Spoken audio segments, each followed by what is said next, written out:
This is Away Back Home by Oliver Jeffers. Once there was a boy. And one day, as he was putting his things in the cupboard, he found an aeroplane. He didn't remember leaving it there, but he thought he'd take it for a go right away.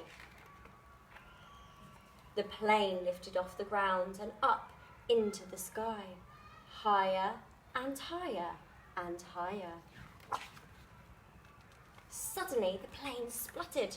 Foot, foot, foot. It had run out of petrol. Now the boy was stuck on the moon. What was he to do? He was all alone and afraid, and soon his torch began to go out. Up in space, someone else was in trouble too.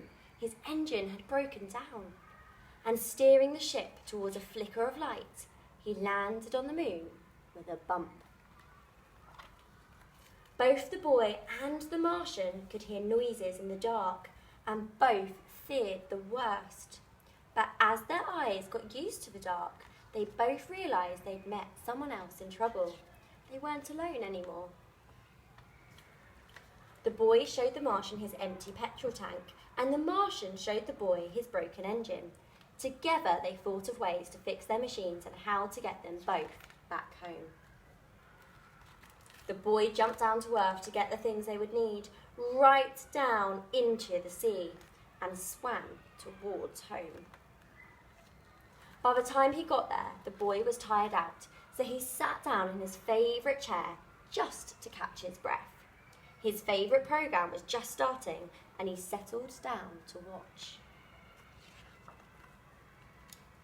Suddenly he remembered what he should be doing and rushed off to the cupboard to get what they needed. He ran outside and shouted, but there was no reply. He couldn't be heard. The boy climbed to higher ground, called again and waited. This time a rope was lowered. The boy began to climb and the Martian began to pull, and soon the boy was back on the moon. The boy fixed up the Martian's engine, and with the right spanner, the Martian filled the boy's petrol tank. They said goodbye and thanked each other for their help. They wondered if they'd meet again. After a long night, they were both finally off the moon. The boy went one way and the Martian went another, both on their way back home.